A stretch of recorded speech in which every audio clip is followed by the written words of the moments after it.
Hello dear students, welcome in this semester. In MA Education Semester 2, I'm Dr. Bushra Alvera. I'm going to discuss and teach you the paper Indian Society and Education. Its paper code is C5 under CBCS. Today I'm going to give you the introduction of the syllabus of this paper. So first of all, I am sharing the paper that is syllabus that is enforced in your course. So first of all, please go through the syllabus.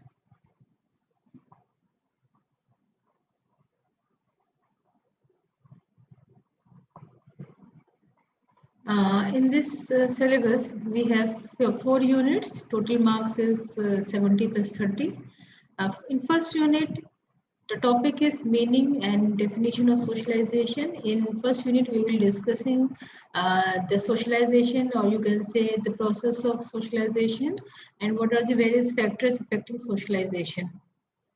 Next topic is role of teacher in the process of socialization. इस unit में हम सामाजिकरण के बारे में पढ़ेंगे। क्या अर्थ होता है सामाजिकरण का, कौन कौन से कारक होते हैं जो सामाजिकरण को प्रभावित करते हैं, और इस पूरी प्रक्रिया में सामाजिकरण की प्रक्रिया में एक शिक्षक की क्या भूमिका होती है। इसके साथ साथ अन्य टॉपिक्स जो इससे जुड़े हुए हैं वो भी हम इसके अंदर कवर करेंगे। सेकेंड यूनिट आपकी है जो कि नेशनलिज्म एंड एजुकेशन से जुड़ी हुई है, कि राष्ट्रीयता और शिक्षा से जुड़ी हुई है, कि कौन कौन से ऑब्स्टेकल्स हैं नेशनल इंटीग्रेशन में या राष्ट्रीय जो एकता है और जो अखंडता है इसको बनाए रखने में कौन से ऑब्स्टेकल्स आते हैं। इस पे हमारी चर्चा होगी। साथ में educational programs for national integration, राष्ट्रीय एकता और अखंडता के लिए जो सरकार द्वारा बहुत सारे शैक्षिक कार्यक्रम चलाए जा रहे हैं, समय समय पे वो चलाए गए हैं, उन पे भी चर्चा की जानी है। आपकी थर्ड यूनिट जो है इसमें हम कल्चर के बारे में, संस्कृति के बारे में पढ़ेंगे, चर्चा करेंगे, जिसमें संस्कृति का शाब्दिक अर्थ और उसका संकीर्ण अर्थ और उसका विस्तृत अर्थ का अध्ययन करेंगे। साथ ही हम इसकी विभिन्न प्रकार की विशेषताओं को भी चर्चा में लेंगे। कितने प्रकार के संस्कृतियां हो सकती हैं, होती हैं, इन पे भी चर्चा होगी। साथ में कल्चरल लैग या संस्कृति में आने वाला जो एक जो गैप है, एक लैग जो क्रिएट होता है, उस पर भी चर्चा होगी। साथ में influence of culture on education और वाइस वर्सा, मीन्स की influence of education on culture and culture influence on education, इस पे भी डिस्कशन किया जाएगा। तो थर्ड यूनिट बेसिकली कल्चर और उससे जुड़े फैक्टर से डील करेगी, जिसमें हम कल्चर में हम हो सकता है हॉरिजॉन्टल मूवमेंट, स्ट्रैटिफिकेशन वगैरह भी देखें। तो इसमें और भी सारे टॉपिक्स कवर होंगे जो कि इसमें आपके सिलेबस में आपको विजिबल नहीं है, बट वो सब टॉपिक में कवर किए जाएंगे। यूनिट 4 बेसिकली स्कूल और उससे जुड़े संबंधों पे आधारित है, और इसमें हम स्कूल और समुदाय के मध्य जो एक संबंध होता है उसका अध्ययन करेंगे, और इस संबंध की आवश्यकता पे भी चर्चा होगी। Need of relation between school and community, इस पे भी चर्चा की जाएगी। इसके अलावा कौन से ऐसे मेजर्स हैं, ऐसे विधियां हैं जिसके द्वारा हम कॉर्पोरेट लाइफ स्कूल में डेवलप कर सकते हैं, इस पे भी चर्चा होगी। तो इस तरह से आप देख सकते हैं कि इस पूरे पेपर में 4 यूनिट है, और इन 4 यूनिट्स को मुख्य रूप से सामाजिकरण और राष्ट्रीयता, कल्चर या संस्कृति और स्कूल और उससे जुड़े समाज के संबंधों पे डिवाइड किया गया है। तो आज इसका इंट्रोडक्शन कवर हो गया है, और इसमें एक पहला टॉपिक आज हम कवर करने की कोशिश करते हैं, और उसके बाद इस क्लास को एंड कर सकते हैं।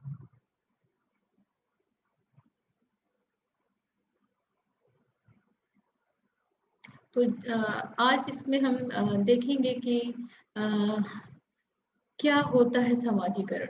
सामाजिकरण या सोशलाइजेशन क्या है। देखिए, जब मानव शिशु जन्म लेता है तो वह लोगों के साथ कैसा व्यवहार करे, इसके प्रति वो अचेतन रहता है, उसको इस बात की जानकारी नहीं होती है।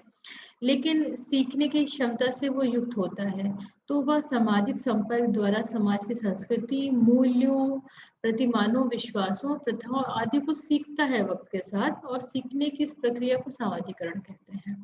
इस तरह सामाजिकरण सीखने की एक प्रक्रिया है जिसके द्वारा शिशु या व्यक्ति सामाजिक मूल्यों एवं प्रतिमानों को सीखता है और एवं जिसका परिणाम सामाजिक सांस्कृतिक प्राणी के रूप में होता है।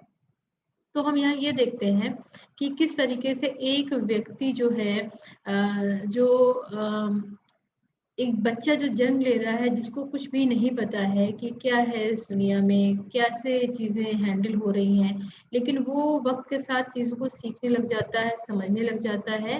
कैसे सीखने समझने लग जाता है? क्योंकि वो उसका हिस्सा बन जाता है और उस हिस्से को वो अपने अंदर आत्मसात कर लेता है, उन सारी चीज़ों को अपने अंदर आत्मसात कर लेता है, और उसके बाद वो धीरे धीरे करके जिस समाज का हिस्सा है उसमें अपने आप को ढालने की कोशिश कर लेता है और वो ढल जाता है, और इस ढलने की पूरी प्रक्रिया को ही कहीं ना कहीं हम समाजीकरण का नाम दे देते हैं।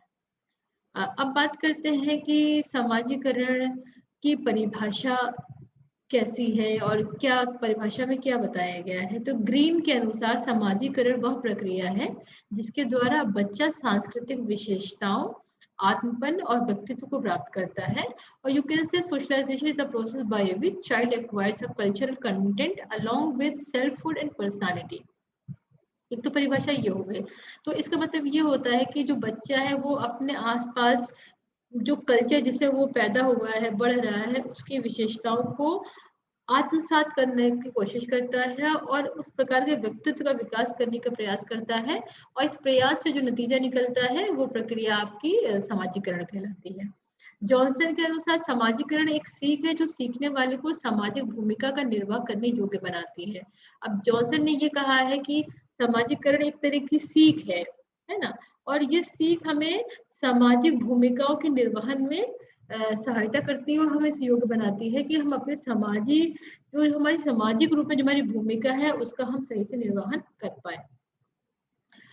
समाजीकरण का संबंध व्यक्ति और समाज के बीच के संबंधों से है, और ये अर्थ अवधारणा समाजशास्त्र और मनोविज्ञान के बीच में एक ब्रिज का काम करती है।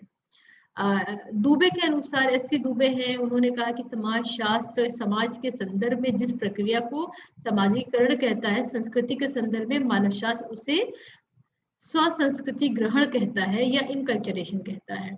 क्योंकि मनुष्य में जन्मजात विशेषताओं, जिन्हें इंस्टिंक्ट कहा जाता है, का अभाव पाया जाता है, इसलिए वह समाजीकरण के माध्यम से समाज के बारे में सीखता है और उसी के अनुरूप व्यवहार भी करता है।